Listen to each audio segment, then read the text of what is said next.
welcome back to my channel. This is the last of the problems during my little hiatus when I was traveling that I did not code kind of live or while people are watching. So sorry, I also haven't had caffeine today, so I'm a little I'm a little rough this morning. But I want to say before I start this, what you guys are seeing is the solution that was accepted. I did try to submit this twice because my runtime was 36% and my memory was 22%, so it would only be 22% of users in Python and 36% in users with Python for runtime. So this is the solution. I'm not going to show you the solution that didn't pass because I don't want to confuse people. So let's get to this. Number 29, the divide two integers. So given two integers, dividend and divisor, divide two integers without using multiplication, division, and a mod operator. The integer division should truncate towards 0, which means losing its fractional part. So for example, 8.345 should be truncated to 8, and negative 2.7335 should be truncated to negative 2. Return the quotient after dividing dividend by divisor. Note, assume we are dealing with an environment that can only store integers within a 32-bit signed integer range. For this problem, if the quotient is strictly greater than 231 minus 1, then return 2 to the 31st power minus 1. And if the quotient is strictly less than negative 2 to the 31st power, then return negative 2 to the 31st power. And then they give you these examples and the constraints. So again, this solution, although it passes, it doesn't really pass the vibe check, if you know what I mean. It could have been a lot better, but I do want to go ahead and explain how I tackled this line by line logically. So this is what comes preloaded on the page. It's the default starting code. And then I started pretty easily with basically just checking if the dividend is equal to 0. And if it is, then it just immediately returns 0, as division by 0 is undefined, right? I then go down into these two areas, but basically this line assigns the maximum possible integer value that can be stored in a 32-bit signed integer. So this variable and this variable are initialized. This is the max. This is the minimum. So here we have this line, this sign equals -1. This basically just determines the sign of the result based on whether the dividend and the divisor have the same sign or not. So if they have different signs, then the result will be negative.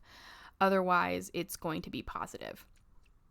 We then jump down here to dividend, divisor, and these absolutes. So this just takes the absolute values of dividend and divisor to ensure that the calculations are performed on positive numbers. And then we initialize the quotient variable here to keep track of the division result.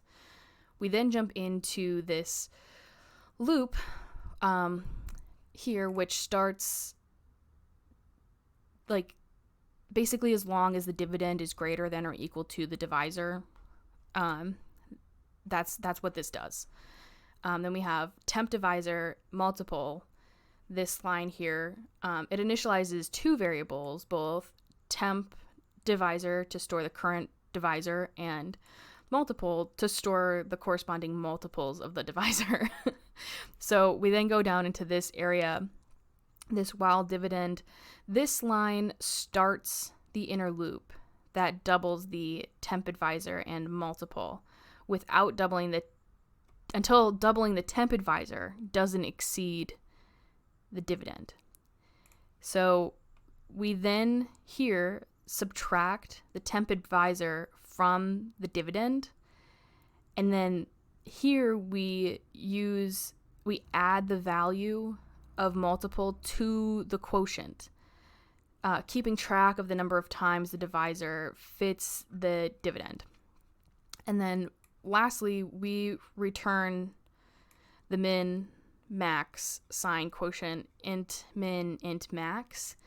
So this just calculates the final result by multiplying the quotient by the sign, as you can see here. And it just ensures that the results within the bounds of 32 bits signed integer, which is min and max.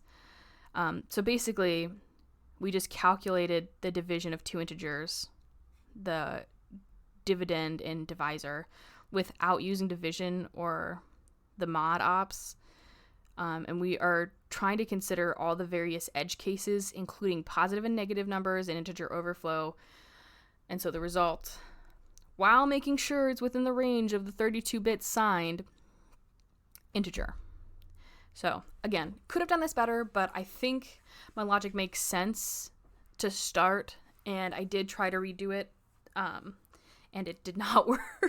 It took way too long to run it. So I will, at a later date, be re-exploring this, but in the meantime, I have this code in my GitHub repo, which is in a link in the video description down below. You guys are more than welcome to fork, clone, make it better, make it worse, have fun, learn something new, and thank you guys so much for watching this video, and I will see you in the next one.